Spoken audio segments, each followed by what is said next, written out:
Well, hello there. My name is Rob Daniels on behalf of Toronto Entrepreneurs, and here's what business owners might want to start thinking about for the week of February the 8th.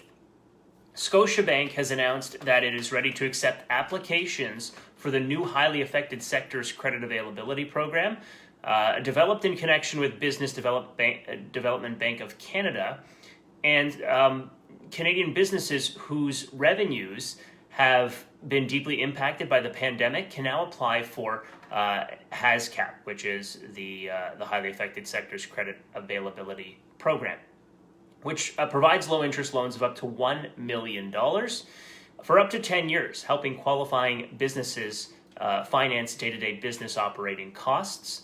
Scotiabank's support for eligible Canadian business banking and small business clients affected by COVID-19 include access to the highly affected sectors credit availability program, online application for the Canada Emergency Business Account, and the online application for the Canada Emergency Wage Subsidy. For more information on our customer assistance programs for individuals and businesses, please visit scotiabank.com.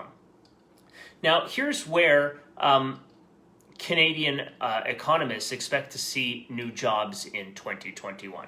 Canadian economists looking forward to the future say 2021 could bring rapid market changes and positive job creation.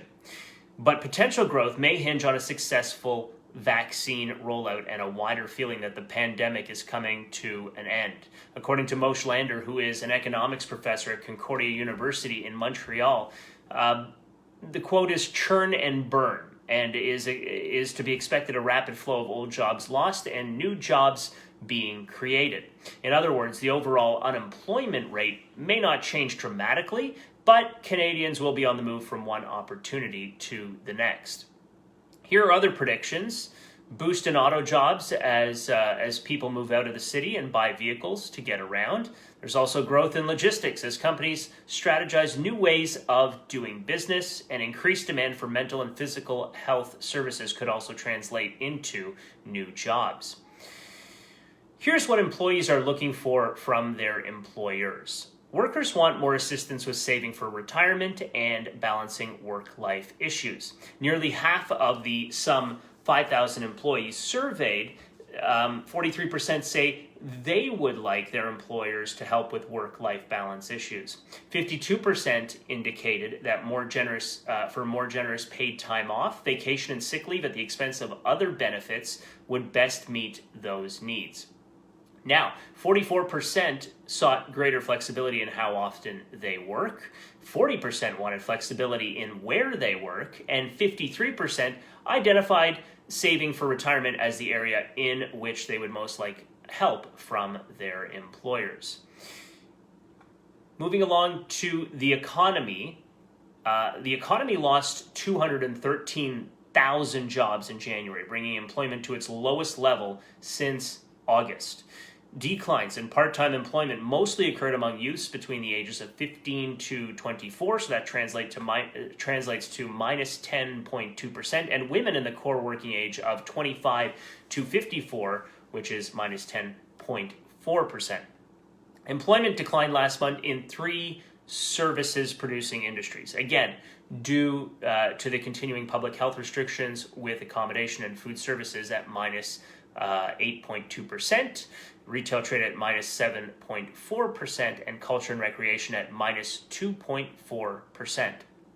The number of people working in healthcare and social assistance was little changed and increased at 0.7%, bringing employment in the sector back to pre-COVID levels.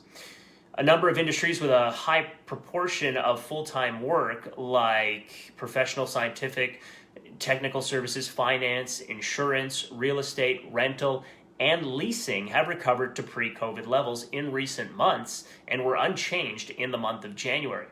The number of people working from home increased by nearly 700,000 to 5.4 million last month.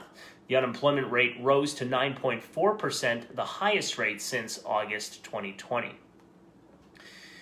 So you might think to yourself, well, what is the future of work and the engagement crisis? So even before the pandemic, 40% of employees reported feeling isolated at work, resulting in lower engagement. So here's the question. How can organizations prioritize passionate, high-value engagement in these uncertain times? Well, the answer to that is you make lemonade out of lemons. So employers need to embrace and demonstrate to their employees the benefits of remote work. This could be more flexible working hours, home office expenses, or encouraging more work-life balance. Number 2, make it meaningful. In a time of uncertainty and disconnection, organizations and leaders should take the time to connect more with their team and employees. Number 3, learn new things. Organizations should be providing learning opportunities and encouraging their employees to try new things. This is crucial for innovation. And there's also embracing change. That's at number 4. Organizations should value communication and transparency and find ways to get employees involved, seek feedback, and create creative challenges around innovation and change. And number 5, well-being matters. Consider more incentive programs, benefit dollars, mental health days, or mindfulness breaks. Okay, leaders should make these check-ins a priority. The world's most admired companies. Succeeding financially in business is one thing, but earning the respect of your peers across the executive community is another. That's what the world's most admired companies prove with their stellar track record, according to analysts from Fortune and Korn Ferry, which compile the list yearly. Now, got the 10 most admired companies in the world for you, according to Fortune and Korn Ferry. They are Apple, Amazon, Microsoft, Walt Disney, Starbucks, Berkshire Hathaway, Alphabet, JP Morgan Chase, Netflix, and Costco Wholesale. Top candidates that TorontoJobs.ca is representing, or rather that Toronto Entrepreneurs is representing. And those are administrative assistant, 15 plus years experience in Ajax, and is willing to travel to the city of Toronto. Number 2, senior staff accountant in the West End, CPA designation with experience in audit, review, and ASPE. Number 3 is a full stack developer, Hamilton, 5 plus years experience, knowledgeable in Node.js, React, and MongoDB. If you're interested in any of those candidates, you can always email sales@TorontoJobs.ca. Here are 3 things you might want to do this week as a business owner. Apply for the new Ontario Small Business Grant. Okay, you can get up to $20,000. And number 2, make sure your minutes and records are up to date. And review your social media in at number 3. Is it doing everything you're expecting it to be doing for you? Should you be doing more or less of the social media thing?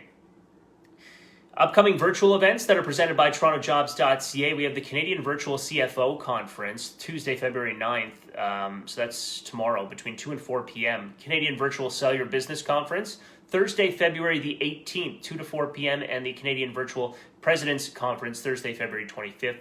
And that's from 2 to 4 p.m.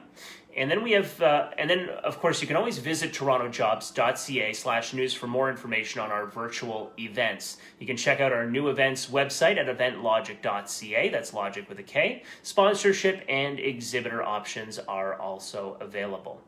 You can check out our Toronto Entrepreneurs Conference and Trade Show YouTube channel for videos on how you can grow your business.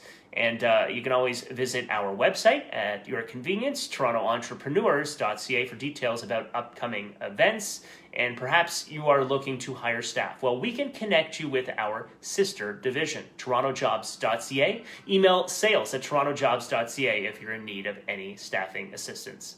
That's the latest for this week of February the 8th. My name is Rob Daniels. Thanks so much for joining me. I'll see you next week.